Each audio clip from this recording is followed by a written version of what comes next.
La cadena Democracia presenta Controversia. Pero estamos retomando con fuerza, cumpliendo las metas previstas. Hay que actuar con la fuerza que se necesita. Controversia. Sería un subsidio directo al consumidor. Una zona de seguridad del Estado. Controversia. Temas relevantes analizados a profundidad. Controversia. Con Miguel Rivadeneira. Comenzamos.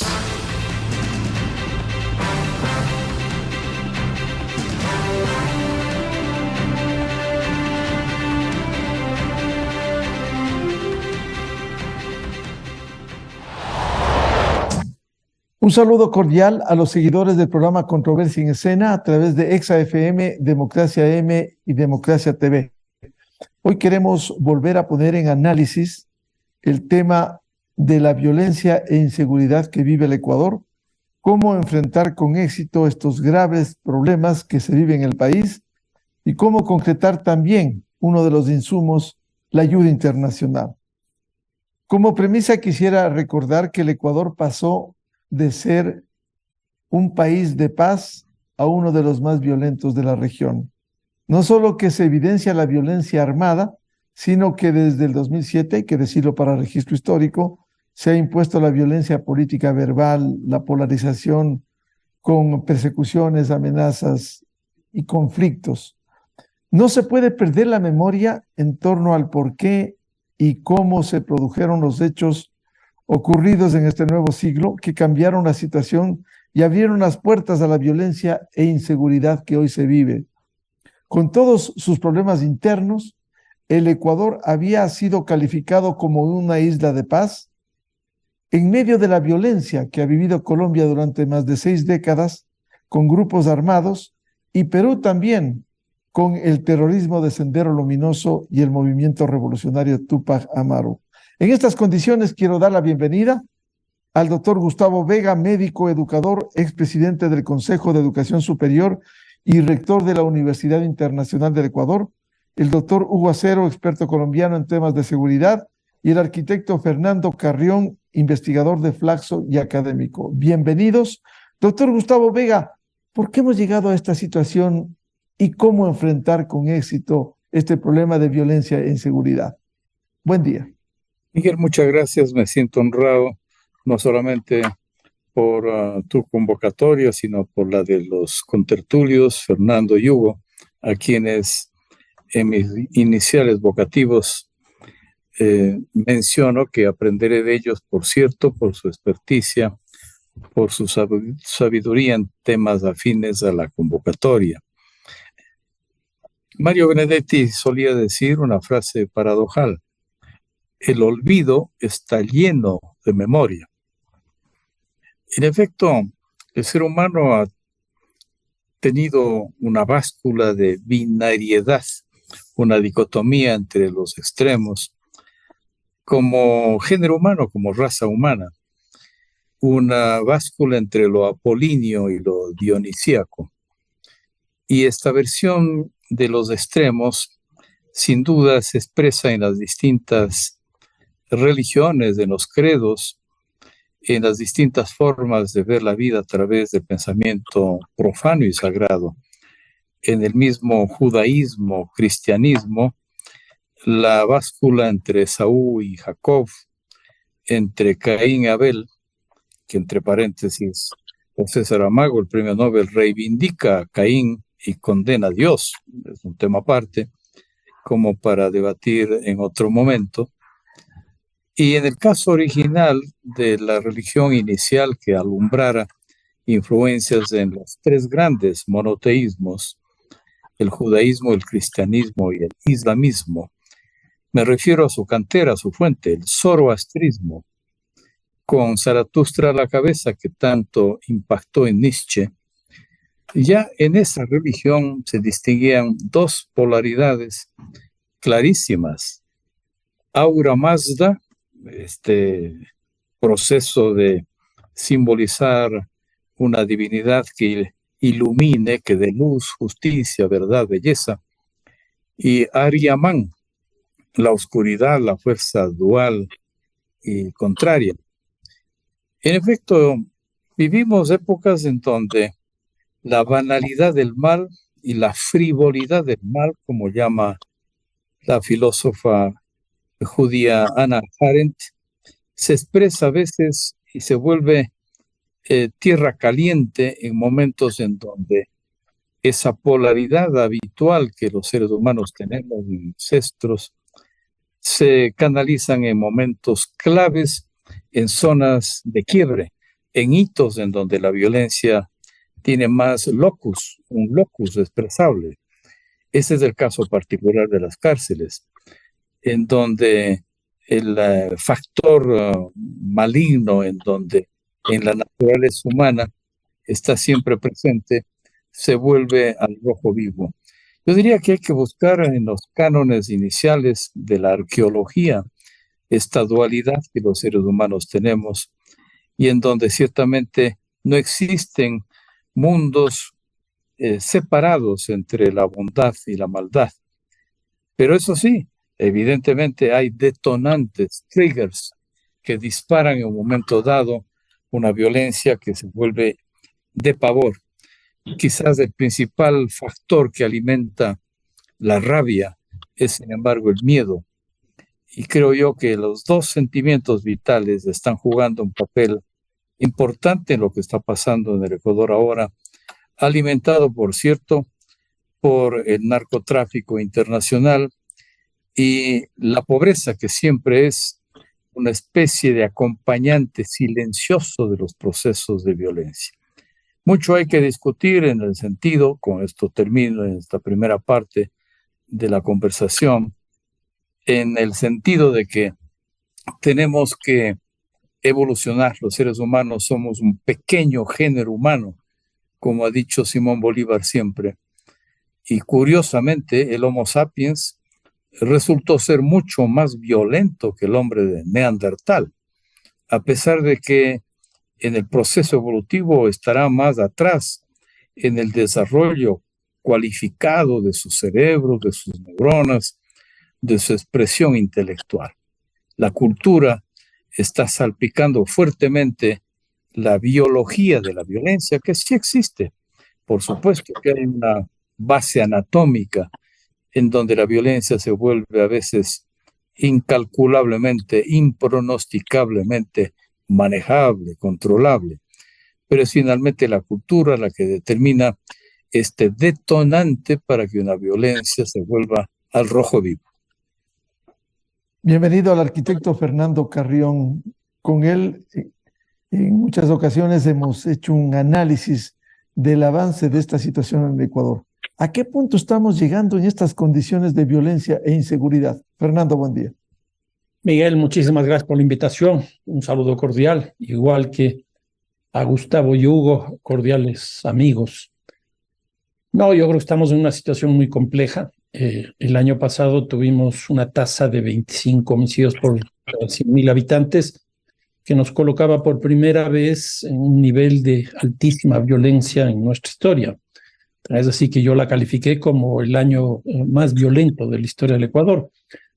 Pero este año da la impresión que lo vamos a superar, porque si tuvimos 25, daría la impresión que vamos a estar llegando a 38, 40 homicidios por 100.000 habitantes. Ya internacionalmente, si nos comparamos con América Latina, el Ecuador en estos últimos 2 años ha sido el país que ha tenido el crecimiento más rápido de la tasa de homicidios en la región, y esto nos posicionaría probablemente en el 3er o 4.er lugar en general de América Latina, en una situación francamente muy, muy complicada. Y creo que el pasado fin de semana, pues lo que vivimos fue una cosa francamente muy compleja, porque fueron, por decirlo de alguna manera, dos tipos de violencia. Una, el asesinato, que yo lo defino como el magnicidio del alcalde de Manta, y por otro lado la crisis irresuelta del sistema carcelario, que yo también en ese sentido le califico a la cárcel como una institución pública que está al margen de la ley, tan fuerte como es. Entonces, estamos viviendo una situación francamente muy, muy compleja, Miguel. Arquitecto Carrión, y en esas condiciones, en este crecimiento que ha habido, ¿cómo articular políticas que permitan desde el Estado contar no solo con un plan integral, sino involucrar a todos los sectores? Yo voy a serles muy franco. Yo soy muy pesimista respecto de eso, al menos en el corto plazo, por dos razones. Una primera es que al gobierno del presidente Lasso le quedan 3-4 meses. Y a lo sumo, lo que podrá hacer es más de lo mismo. ¿Y qué es más de lo mismo? Nuevas declaraciones de estado de excepción, que en estos 26 meses ya han sido 18, y los resultados están claramente a la vista, que no es nada positivo. Y la segunda cosa, que incluso para mí es más preocupante, es que luego del cambio de gobierno que se producirá en el mes de noviembre, se nos viene con una fuerza pero inusitada el famoso fenómeno del Niño, que según la información que he tenido la oportunidad de revisar, el costo para la economía nacional será alrededor del 10 o 12 puntos del PIB. Una cantidad altísima, que es superior a lo que ocurrió con la pandemia del COVID. Y ya vimos lo que produjo en términos, sobre todo, de la violencia común. Y yo no he escuchado a ninguno de los candidatos a presidente o presidenta de la República referirse a la situación de la pandemia con esta situación que yo estoy planteando. Por eso a mí me preocupa mucho, pero francamente mucho, qué es lo que puede hacer el próximo gobierno en el año y medio, un poquito más de año y medio que va a tener, y básicamente lo que va a tener que hacer es enfrentar el fenómeno del Niño, porque según la información que tengo, la infraestructura, por ejemplo, de carreteras, sanitaria, de educación, de agua potable, etcétera, se cae. Y no solo eso, sino que toda la producción agrícola, ganadera de la costa también se viene abajo. Yo creo que el próximo presidente o presidenta va a tener que manejar básicamente ese tema y las secuelas en el ámbito de la violencia. Bienvenido al doctor Hugo Acero, experto colombiano en temas de seguridad. Doctor Acero, ¿cómo le ve al Ecuador en estas condiciones? Usted que también ha hecho un seguimiento durante los últimos tiempos. Buen día. Buen día, Miguel. Saludos a Gustavo y a Fernando. Pues la verdad es que la situación las han descrito muy bien, digamos, tanto Gustavo como Fernando. A Gustavo solamente le agregaría que el tema del temor, pero también de la violencia, digamos, del narcotráfico, y también de la riqueza, porque al final del día, digamos, lo que está sucediendo es que hay una economía, diría, dinámica desde los últimos años en Ecuador y en la región, que tiene que ver con el narcotráfico. Y una economía bastante dinámica en la medida en que no ha parado. Digamos, el consumo, sobre todo a nivel de los países latinoamericanos, sigue creciendo. Los niveles de exportación son mucho más altos de lo que se está decomisando y lo que se está deteniendo. Y el dinamismo, digamos, de droga hacia Ecuador por parte de Colombia y hacia países vecinos no ha parado. Y ni va a parar, diría yo, a pesar de que el presidente Petro sostiene que es una economía que va a ser reemplazada rápidamente por el fentanilo. Yo no creo eso. Creo que eso se va a demorar muchos años más y va a permanecer en la medida en que hay un mercado ávido a nivel mundial de ese producto. Colombia abastece el 70-75% del mercado internacional de cocaína y cerca del 30-35% está saliendo por Ecuador y va a seguir saliendo. Y va a ser la economía que, independientemente de lo que ha planteado Fernando con el fenómeno del Niño, va a continuar. Y va a ofrecer empleo. Y empleo de la calidad que ya conocemos. Porque de hecho ha logrado optar a muchas bandas ecuatorianas en ese nivel. Y es esa guerra la que se sostiene.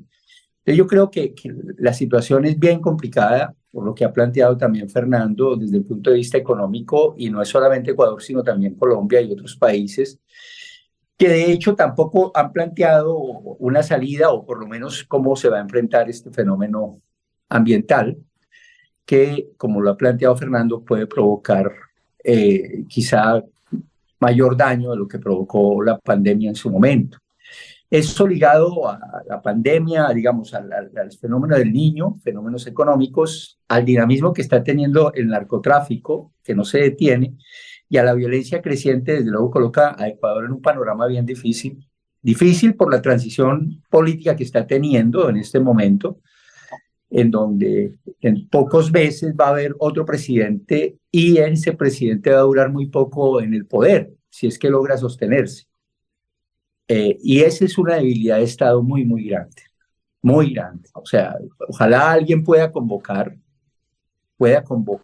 a toda la sociedad ecuatoriana y alguien pueda convocar absolutamente a todo el Estado. Como lo he dicho varias veces, este no es un problema solamente del gobierno, no es solamente un problema del presidente Lasso, este es un problema del Estado ecuatoriano. Y esto involucra el poder legislativo, que no lo veo, pues, digamos, desarrollando acciones concretas en esa línea, pero tampoco a la rama judicial. Y desde luego hay que involucrar a toda la comunidad. Entonces, se está en una disyuntiva muy, muy difícil precisamente para salir de este problema.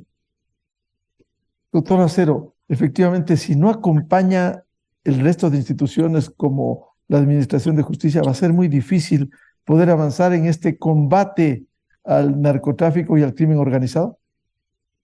Y no es solamente con el poder legislativo, realmente es todo el Estado. El tema es cómo se logra lo que en nuestros países siempre se ha conocido como un pacto nacional de Estado que lleve a reconocer la gravedad del problema por el cual está pasando, pero un pacto nacional que no solamente debe involucrar a los tres poderes del Estado, sino que debe involucrar a los sectores económicos y a la sociedad en general. Colombia ha pasado por estos momentos. A finales del siglo pasado y comienzos de este siglo, Colombia era considerado un Estado fallido hasta en lo político, en lo económico, en lo social y con las posibilidades de que la guerrilla se tomara el poder. Inclusive hay documentos del Departamento de Estado y de la CIA que daban casi que la victoria de las FARC y de la guerrilla a finales del siglo pasado y comienzos de este siglo, con una situación política muy, muy difícil y un nivel de transición bastante difícil. Eso llevó a que se plantearan salidas muy fuertes desde el punto de vista de seguridad y justicia, pero también políticas. Y comenzó un proceso de recuperación del país. Bogotá, por ejemplo, los que vivíamos en ciudades no podíamos salir al resto del territorio, las carreteras estaban controladas por la guerrilla y no podíamos salir de las ciudades. Las famosas pescas milagrosas en ese momento estaban presentes, la violencia. Llegamos a tener el secuestro y la violencia más alta de toda la historia en el año 2002 y los secuestros más altos, casi cerca de 4.000 secuestros al año, en el año 2003. Y se fue recuperando desde el punto de vista de seguridad y justicia, pero también hubo otro elemento que fue no solamente reconocer y atracar a los criminales, sino reconocer cómo esas actividades criminales habían permeado la actividad política. Más de 60 políticos estuvieron en investigación de vinculaciones con paramilitares y narcotráfico, algunos de ellos, y muchos de ellos terminaron en la cárcel, afortunadamente.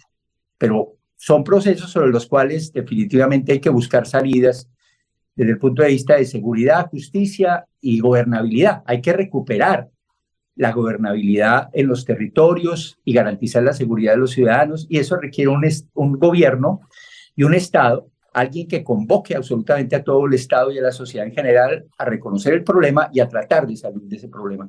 Pero en este proceso de transición política yo lo veo un poco difícil que haya alguien que realmente convoque a toda la sociedad ecuatoriana y al Estado para lograr ese objetivo.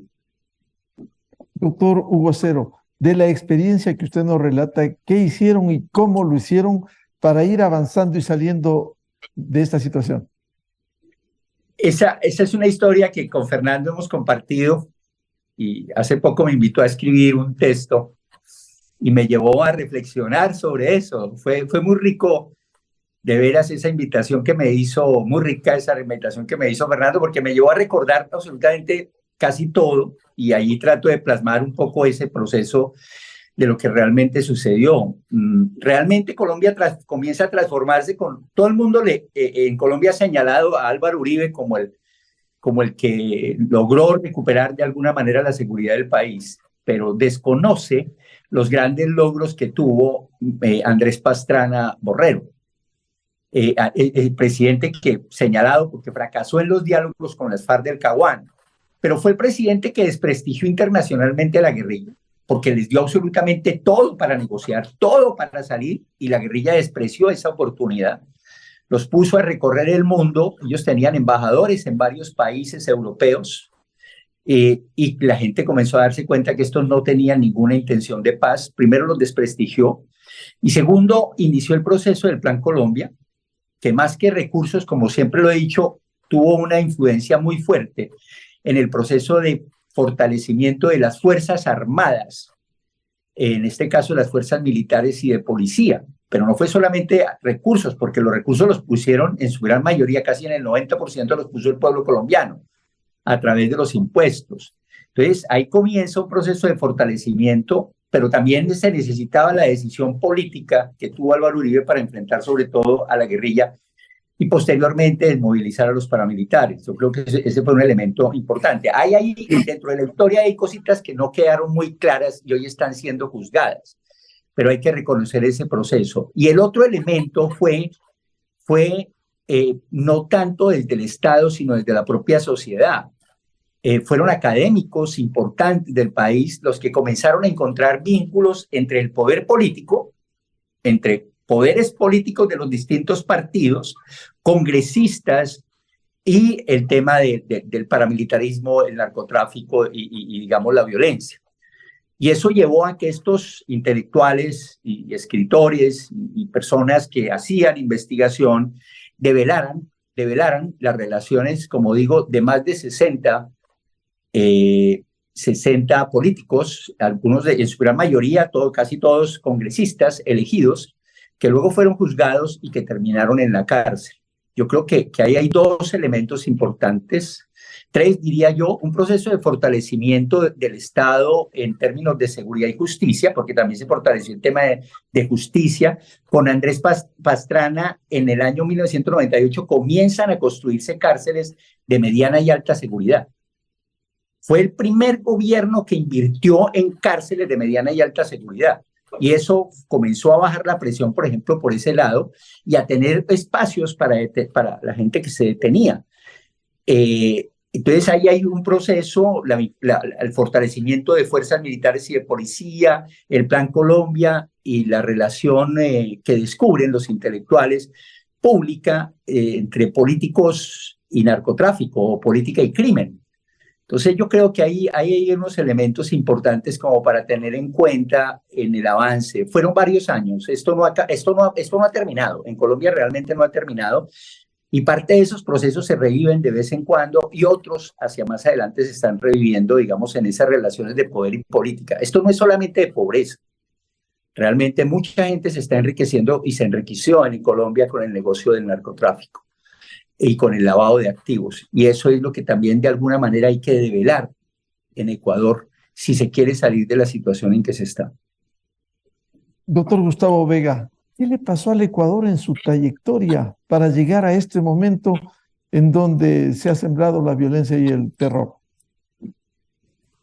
Es muy difícil, en efecto, ser largo tiempo una isla de paz. Como se ha analizado bien por parte de Fernando y Hugo, estábamos en una suerte de bisectriz del ángulo entre la violencia de Colombia y la violencia de Perú, y alimentados además por una larga trayectoria de dictaduras fuertes, genocidas del Cono Sur y de Centroamérica. Entonces, un proceso contaminante es indudablemente una resultante esperable. Yo creo que no hay en la apoteca una receta magistral para inventar su antídoto. Sin embargo, sí pueden ser interesantes algunas buenas prácticas que la historia puede recogerlas como ingredientes, insumos, para producir posibilidades de acercarse a una solución. La prohibición extrema suele ser, sin embargo, negativa. Recordemos la Marsella-Chicago Connection, en el tiempo en donde la prohibición del alcohol, en vez de desalentar su consumo, entró en una línea perversa de crimen, en el tiempo de Al Capone, la cárcel de Alcatraz. Y por cierto, toda la persecución clásicamente paranoide que hizo el macartismo sobre personajes de la historia norteamericana acusados de comunistas, en donde gente del más alto granel de las ciencias, las artes, la política, fueron acusados en forma a priori de comunistas. Y todo estuvo conectado de alguna manera también con la época de la prohibición. Cuando se prohíbe una droga, dramáticamente estimula, por razones obvias del tabú que encierra una prohibición. Desde Tótem y Tabú de Freud se puede colegir algunas lecciones generales, doctrinarias sobre el tema de lo que incita y produce la prohibición. Generalmente suele ser un mecanismo equivocado. La liviandad completa, por cierto, también es un extremo que puede ser necesario abdicar de su práctica. La apertura completa, pues, hace que no existan referentes morales del consumo.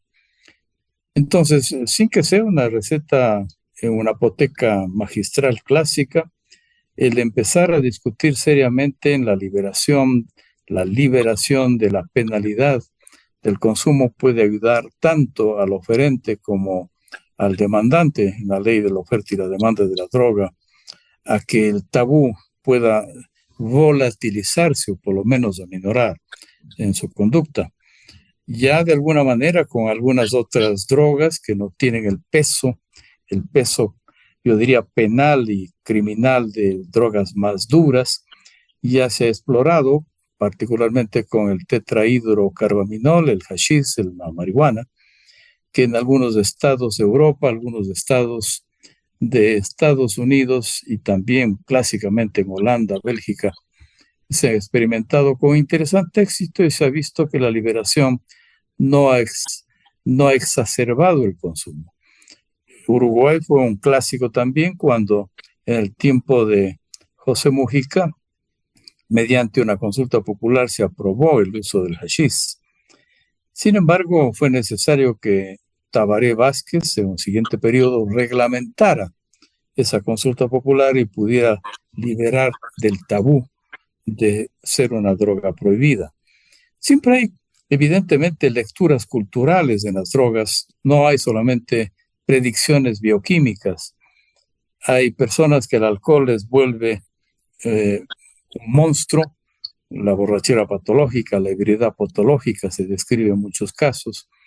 Y hay personas que se vuelven pacíficos. En el caso del hashish pasó igual. Cuando se consumía en el cercano oriente, se asociaba el hashish a una conducta violenta. Tanto es así que el jeque, el símbolo del asesino, Hussein, de allí el término lingüístico, ejercía violencia y asesinato bajo el consumo del tetrahidrocarbaminol. Pero cuando el hashish migra a la subcultura hippie de los Estados Unidos, por una predicción cultural, según Merton, la droga se convierte en un instrumento, en una correa de transmisión del pacifismo. Entonces no hay una asociación vertical, inamovible desde el punto de vista de la bioquímica para que una droga produzca determinado efecto. Hay un comportamiento cultural en la droga. Yo diría que en el caso particular de la cocaína, y podría ser en el futuro también con las drogas semisintéticas, por ejemplo, heroína y fenantilo, que son drogas más perversas, si se quiere, en los efectos de las personas y de los seres humanos, podría ser interesante que haya una discusión no solamente doctrinaria, sino real, en qué medida una liberación cerebral, paulatina, bien pensada, de la prohibición de la droga alimente buenas prácticas para evitar el impacto demoledor que ellas están teniendo ahora en el mundo, sobre todo en el campo de la violencia. Tal vez yo diría que inclusive en este orden de cosas, una especie de búsqueda supragubernamental, una transnacionalización en donde la sociedad civil, los gobiernos y las entidades internacionales, en una especie de mancomunidad de naciones, trabajen en forma cierta, porque el tema de la droga rebasa, sin embargo, las fronteras. No existen fronteras para la droga Y por supuesto que una buena práctica tiene que ser unir conductas políticas de Estado de las naciones para que pueda haber un acercamiento previsible más a largo alcance para superarlo. Quisiera también mencionar que en este orden de estadísticas que nos ha sintetizado Fernando, y en las experiencias también en Colombia que Hugo relata, es muy posible que inclusive algunos indicadores demográficos generales nos provoquen susto en el momento de cuantificar los efectos. No solamente es el pánico, esta suerte de reacción colectiva abrumadoramente gregaria que ya tiene el Ecuador, porque una cosa es lo que ocurre en la gente asesinada, pero ya el detonante en la sociedad macro es enormemente peligroso porque se viven etapas de zozobra y de una intensa preocupación que afecta sustancialmente a la salud mental. Posiblemente la violencia pueda tener impactos en los indicadores, si es que en efecto estamos llegando a una cifra inusual medida por los 100.000 habitantes en cuanto a muertes violentas, hasta la esperanza de vida puede estar afectándose, sobre todo en ciertos grupos etarios de la edad media de vida y de la edad joven de vida. Habría que mirar también de lo que pasa con los adolescentes, en donde puedan ser más impactados en cuanto a lo que significa el efecto de la violencia, para que su esperanza de vida al nacer se afecte. De alguna manera, la ciudad que según los estándares actuales más vive, comparando ciudades, es Hong Kong. Pero comparando países, el país que más vive en promedio es Japón.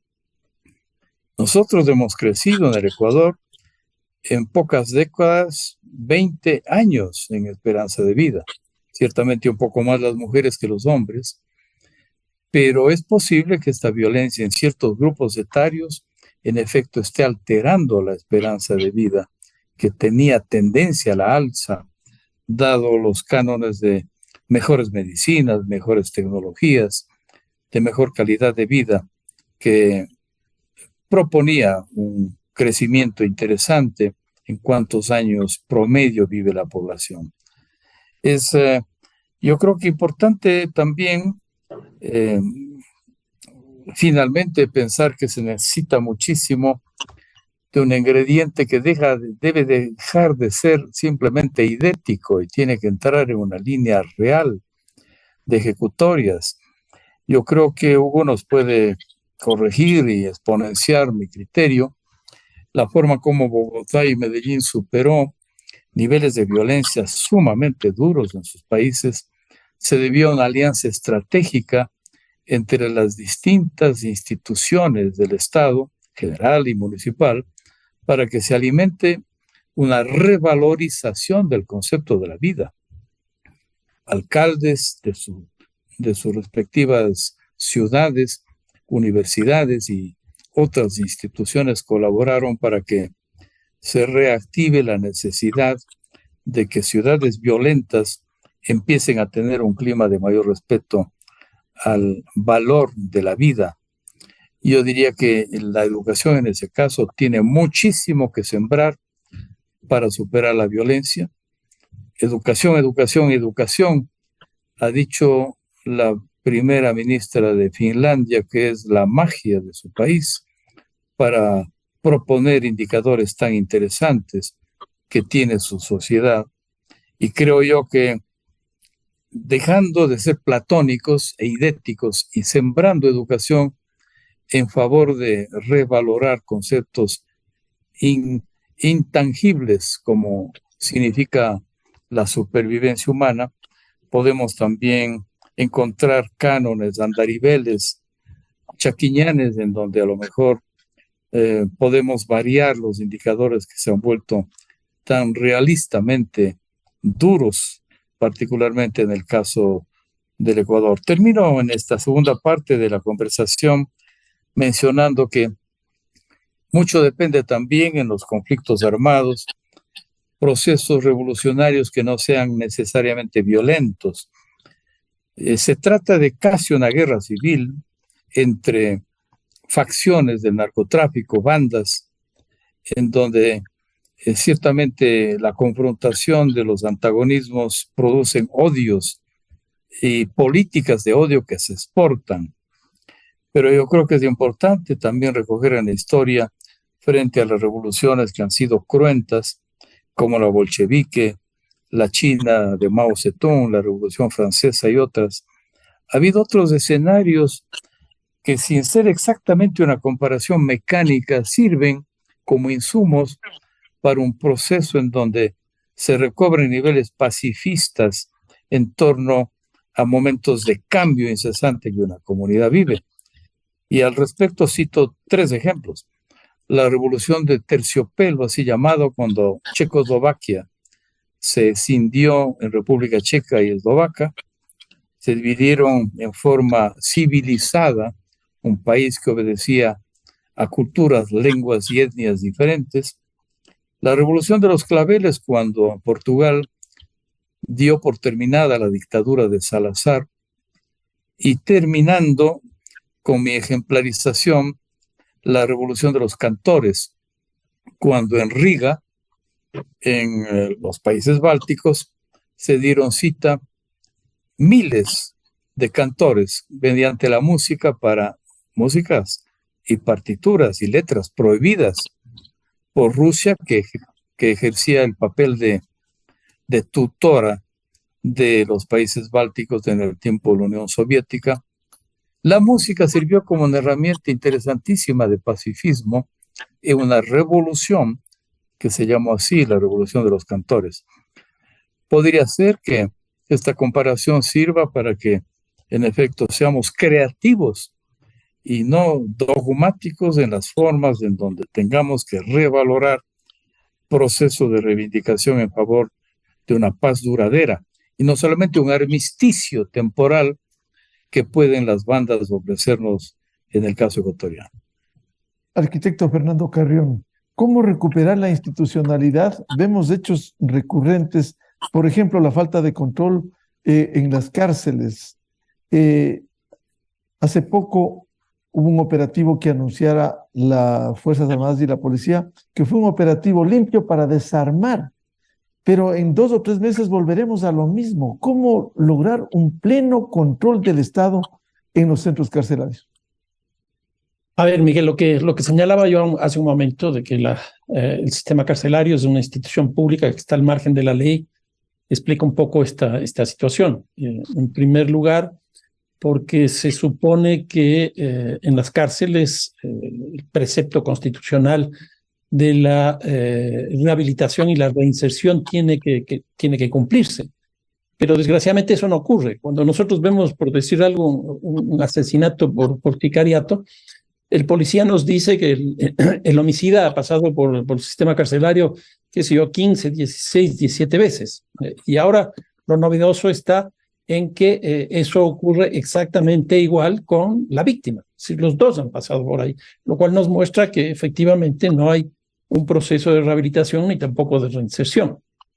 Y la segunda cosa es que el sistema carcelario hoy día está manejado por estas estructuras criminales. Eso es clarísimo. Lo que antes históricamente teníamos, la figura esta del caporal, que era una persona, un conjunto de personas que organizaban de alguna manera el sistema carcelario y eran el vínculo del adentro con las políticas públicas sobre las cárceles. Eso ya desapareció porque hoy día el caporal ya no existe y lo que existe son estas estructuras criminales.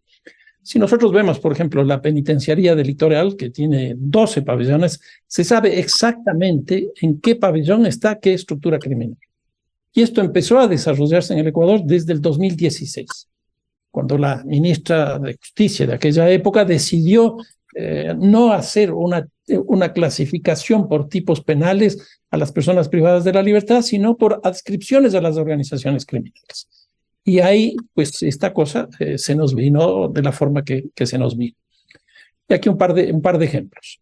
Ustedes recordarán, en febrero del 2021, se produjo el primer amotinamiento de esta época, que ya son 14 dentro del 28 meses, es decir, cada 2 meses hemos tenido una cosa tan dura como esto, que se produjo en 4 cárceles y en 3 provincias. La provincia de Azuay, la provincia de Cotopaxi y la provincia del Guayas. ¿Qué es lo que acabamos de ver en el fin de semana antepasado? Ya no fueron 4 cárceles, fueron 13 las cárceles. Y ya no fueron 3 las provincias, sino fueron 7 las provincias.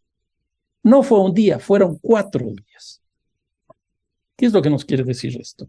Que tras de todos esos actos manifiestos que se hicieron simultáneamente en 13 cárceles, en 7 provincias, 6 provincias del país, se hacen a través de una organización explícita de carácter delincuencial, que tiene una planificación, que tiene inteligencia, que tiene tecnología, y todo eso lo vuelca y en un momento determinado construye el sistema carcelario desde su óptica.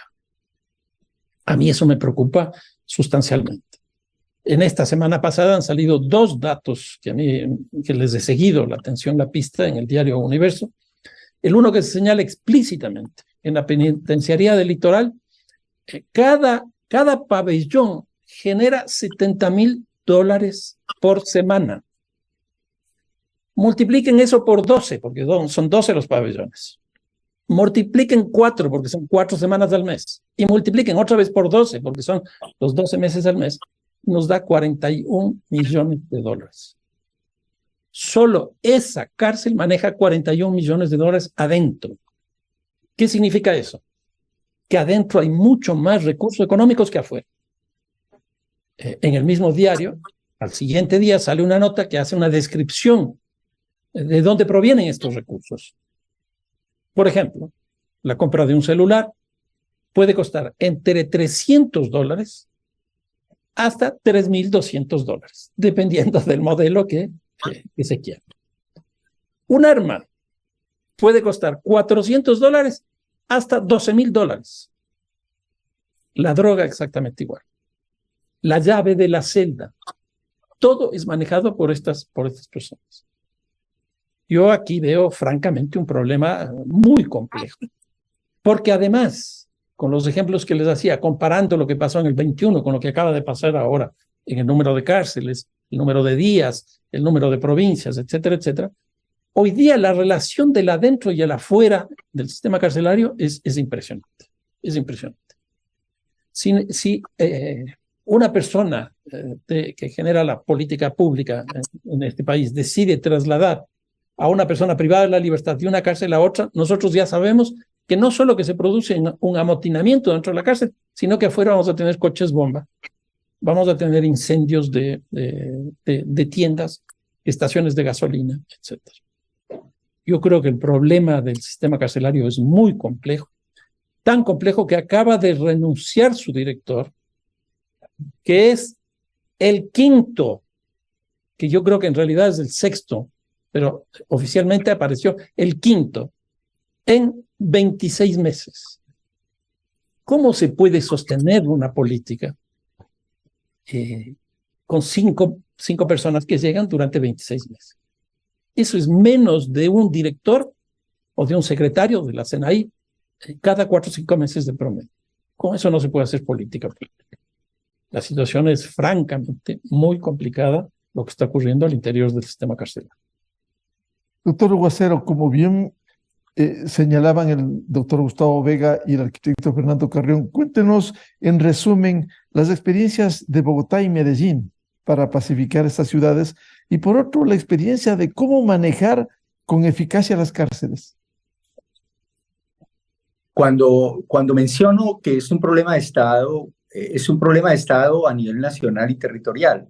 Y ahí hay que involucrar a los alcaldes y también a los gobernadores y las autoridades locales. En Colombia, digamos, la seguridad es responsabilidad del presidente. Constitucionalmente es el máximo jefe de toda la seguridad, comandante y jefe de las Fuerzas Armadas. La seguridad no se descentralizó, se delegó.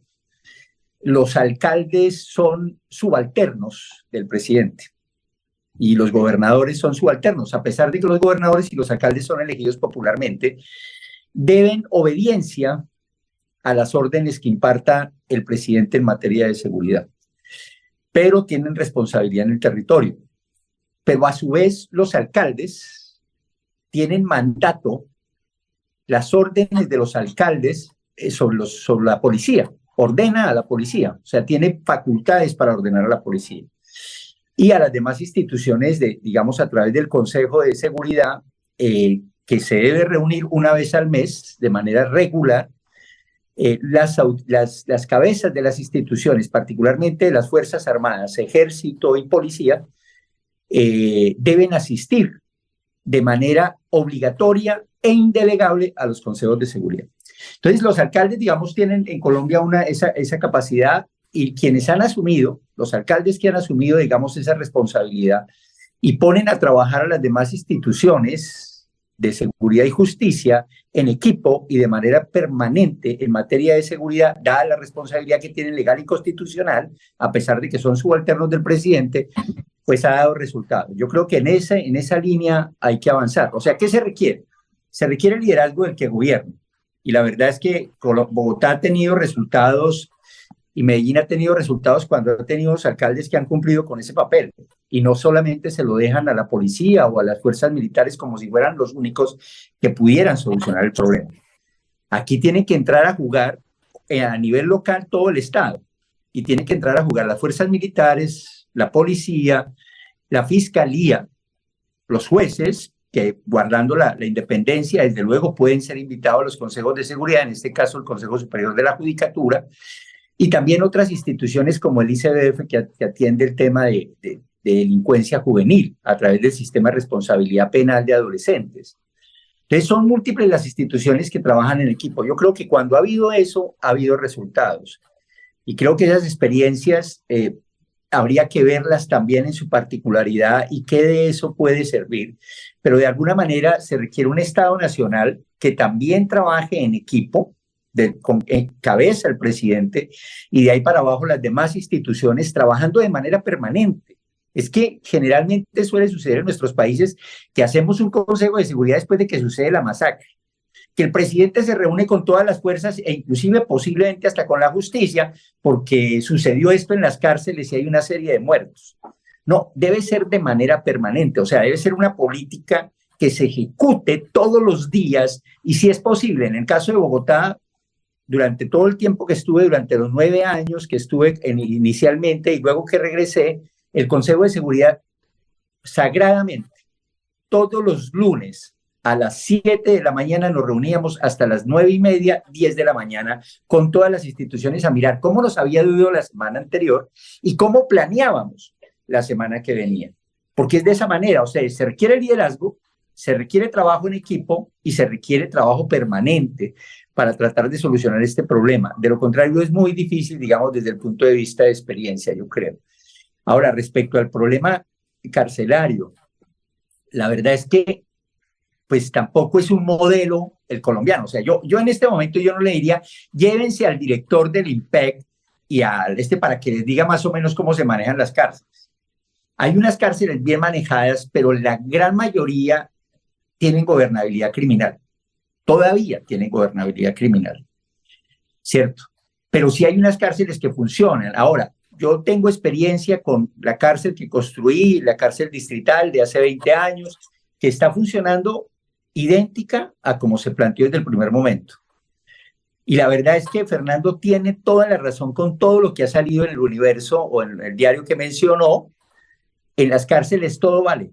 Y es una economía en donde todo se paga. En Colombia, una persona quiere vivir más o menos bien al mes en una cárcel, pero más o menos bien. Más o menos requieren cerca de $1,500, $2,000 mensuales.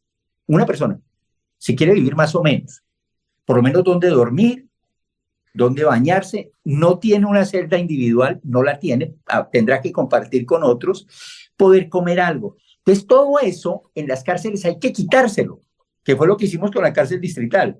O sea, usted no necesita comprar comida, nosotros le damos comida. Usted no necesita ropa, señor. nosotros le damos un uniforme. Usted no necesita un lugar donde dormir, nosotros le damos el lugar de dormir, nosotros le damos el colchón, nosotros le damos las sábanas, nosotros le damos las cobijas, nosotros le damos los utensilios de aseos, el Estado les entrega absolutamente todo, ¿cierto? Y quienes comienzan a hacer ese tipo de negocios, dentro de la propia cárcel distrital, tenemos más o menos 120 celdas individuales, en donde tienen toda la garantía de derechos. Tienen alimentación, tienen dormida, tienen bañada y tienen 1 hora de sol, que pueden salir a un espacio de 1 metro cuadrado por unos 50, en donde al mediodía pueden recibir sol durante 1 o 2 horas. Y ahí se aconductan. Pero quienes pretenden realizar ese tipo de negocio en la cárcel van a terminar ahí 1 mes, 2 meses. Y eso los aconducta de alguna manera, pero se necesita disciplina, se necesita control, se necesita una guardia que también esté en capacidad de ejercer ese control. Pero desde luego son esfuerzos que hay que iniciar. Lamento que el director de presidios de Ecuador, lo conozco a Guillermo, lo conocí cuando era subsecretario de Seguridad, sé de sus capacidades y lamento que haya tenido que renunciar, pero la verdad es que la situación es insostenible y sobre todo con alguien que pretendía o intentaba hacer algo. ¿Cómo salimos de esto tan complejo y tan difícil, doctor Gustavo Vega? El Ecuador no solamente que es un estado fallido ahora, sino que está en acefalía en sus 3 funciones. No tenemos el legislativo por la muerte cruzada, es evidente. No tenemos un poder judicial porque a pesar de que hay esfuerzos desde los más altos niveles de la Corte Nacional de poner ética mínima a los jueces se han desbordado. Por miedo, por coima, practican habeas corpus a discreción, liberan a los delincuentes apresados al día siguiente. La justicia está corrupta, no existe poder judicial. Sin duda que en el caso del Ejecutivo está herido de muerte, es un 0 al cociente.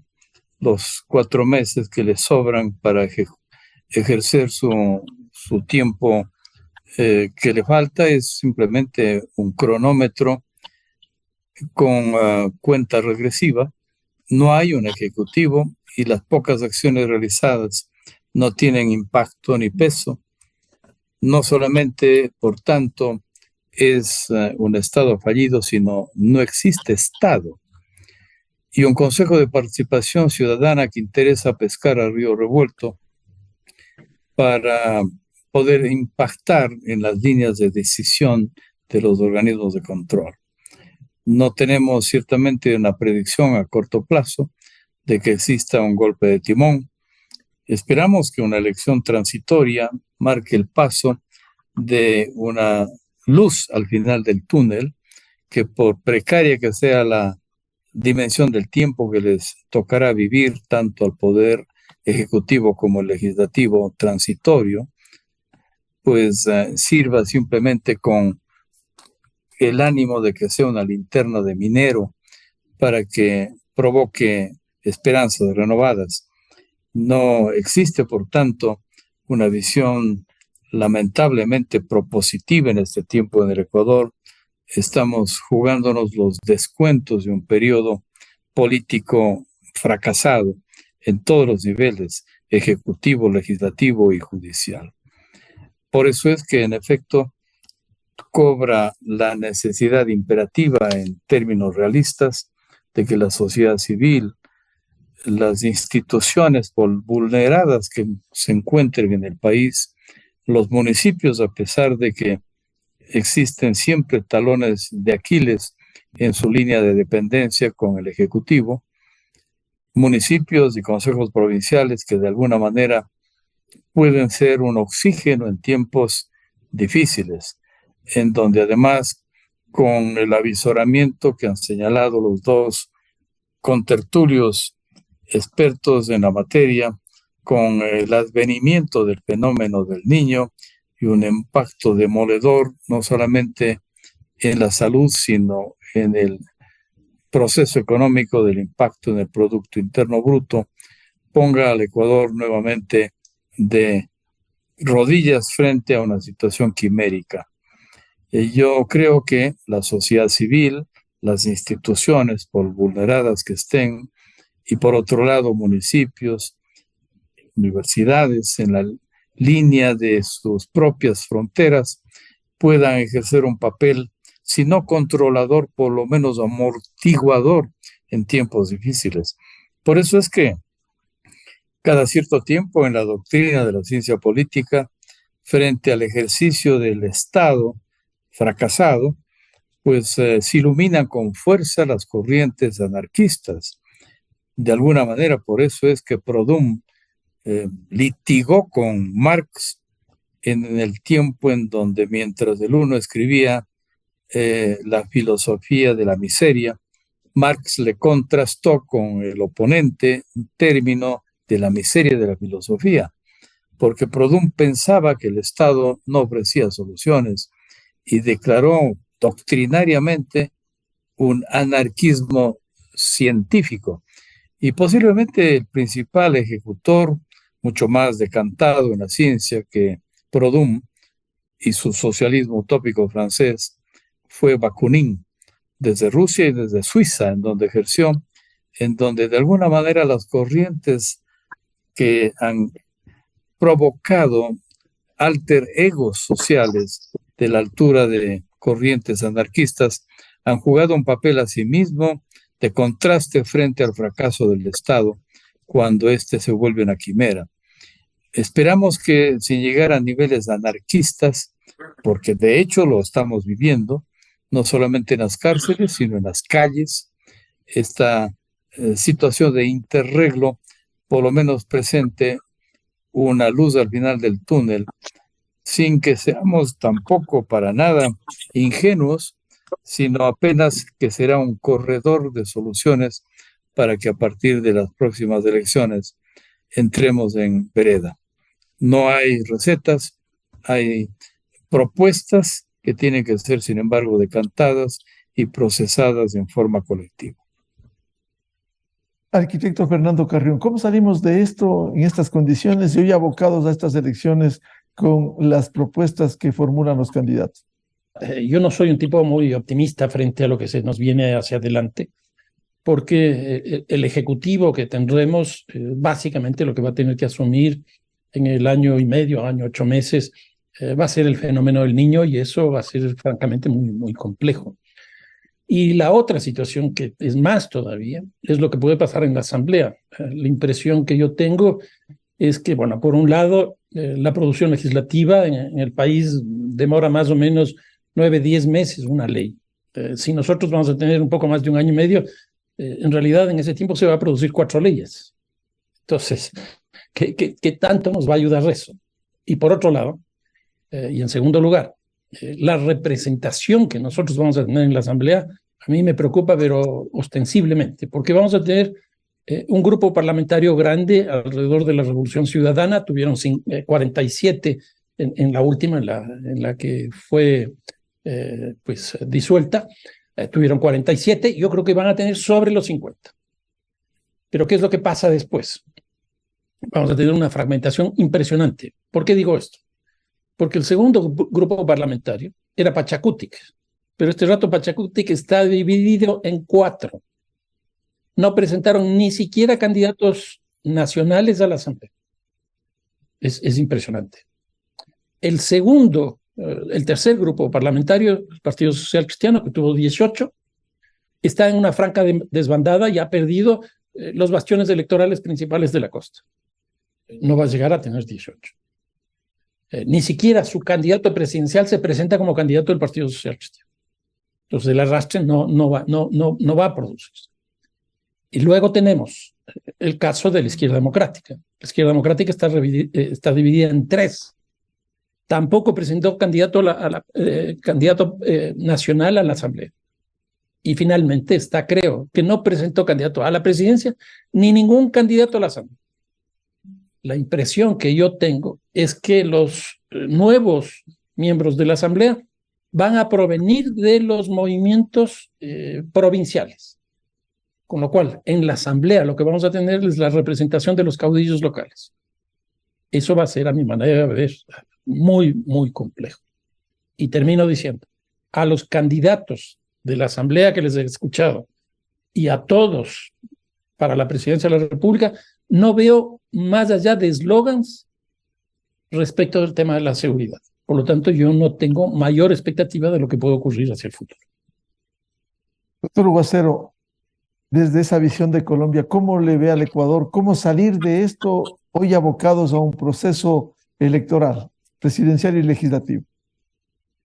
Oyendo a Gustavo y a Fernando, la verdad que la situación pinta bien difícil, digamos, en términos de salida. Yo creo que tanto Gustavo como Fernando y muchos ecuatorianos que han estado, digamos, intelectualmente siguiendo estos problemas, yo creo que ahí puede haber una salida si se plantea, digamos, pues, una unión de muchas personas interesadas en buscarle salida para llamar la atención. O sea, en Colombia realmente hubo organizaciones sociales, inclusive de las universidades y académicas, que llamaron la atención. Y en muchos casos, analizando los temas de violencia en Colombia, muchas salidas las dieron ese grupo de académicos. Tanto así que en Colombia se creó una especialidad que se llamaban violentólogos. Eso no existe, la verdad es que no existe. pero era tal la cantidad de violencia que aparecieron, y hay pasólogos también, ¿no? Violentólogos y pasólogos. Hay tendencias dentro del mundo intelectual, pero que dieron salida. Yo creo que fueron voces y fueron escritos y fueron proclamas y fueron manifestaciones públicas que comenzaron a buscar salidas distintas al tema tradicional de esperar el Mesías, el presidente, el Consejo, la Asamblea, los asambleístas. Yo creo que hay que mover esa parte de la sociedad civil, que es muy importante, precisamente para tratar de que haya una unión y haya un diálogo abierto y buscando salidas absolutamente con todo el mundo. Yo creo que eso es muy, muy, muy importante. Lo otro es que, pues, no veo, como lo ha planteado Fernando, porque suelo leer los diarios de Ecuador, dado que estoy ahí también trabajando, y suelo leer regularmente lo que sucede y los amigos me envían información. No estoy viendo propuestas concretas de salida a este problema, con un agravante más, y es que estos criminales ligados al narcotráfico, nada raro que estén interesados en jugarle al tema político y que estén financiando algunas campañas. O sea, yo creo que ese es un problema grave. En Colombia se dio en su época, los paramilitares llegaron a decir que tenían cerca del 50, casi 60% de los congresistas que eran de ellos. O sea, es un tema grave. Es un tema sobre el cual hay que ponerle mucho cuidado porque realmente estos criminales no solamente les interesa manejar el negocio, sino que tener control territorial de las actividades donde están desarrollando estas actividades. Y ese control de territorialidad supone también un nivel de gobernabilidad que ellos podrían estar decidiendo con recursos, financiando con recursos algunas campañas. Yo creo que ese es otro problema grave, otra pata que le nace al cojo, pues, que hay que mirar cómo se afronta, si realmente existe. Pero esa es una posibilidad que podría estar dándose en el caso de Ecuador. Miguel. Sí, Fernando, por favor. Un comentario respecto a lo que acaba de decir Hugo. Yo tuve la oportunidad de leer un estudio de una fundación en Colombia que en las elecciones antepasadas de gobiernos locales llegaron a la conclusión de que el 14% de los municipios en Colombia están en manos de estos grupos criminales. 14%. En Colombia son 1.120 municipios, eso significa que eran más de 100 municipios. Yo hice un ejercicio extrapolando esa información para el caso del Ecuador. Y no 14%, sino más conservador, 10%. Eso significa que aquí en el Ecuador tendríamos 22 municipios, 23 municipios en ese ámbito. ¿Qué es lo que se ha visto en este último tiempo? 8 alcaldes, es decir, 8 municipios, han pedido protección a la policía y la tienen. Y adicionalmente han pedido 17 más Sumen 17 y 8, ahí están los números que yo estoy diciendo. En ese estudio en Colombia se estableció que los lugares donde esta situación se producía eran lugares de cultivo, lugares de producción, lugares de tránsito, lugares de lavado. Si nosotros trasladamos esa misma lógica hacia el Ecuador, pues nosotros tenemos los lugares o los municipios que están localizados en los lugares de importación, en los lugares de exportación, en los lugares donde se está produciendo cocaína y donde se lava y se consume. Yo creo que eso es absolutamente claro. Eso está pasando también este rato en el país. Muchas gracias por ilustrarnos un tema complejo, difícil, de fácil salida, como es la violencia y la inseguridad que estamos viendo en el Ecuador. Ojalá aquí pensemos por lo menos en el tema de violencia e inseguridad con unidad nacional y no divididos con una institucionalidad debilitada en condiciones extremadamente complejas. Muchas gracias, insisto, por ilustrarnos al doctor Gustavo Vega, médico, educador, expresidente del Consejo de Educación Superior y rector de la Universidad Internacional del Ecuador, el doctor Hugo Acero, experto colombiano en temas de seguridad, y el arquitecto Fernando Carrión, investigador de Flaxo y académico. Muchas gracias, muy buen día. Y a los miles de seguidores les deseamos un feliz fin de semana. Que Dios ampare al Ecuador. Muy buen día. Esto fue Controversia. Temas relevantes analizados a profundidad. Miguel Rivadeneira vuelve el próximo sábado.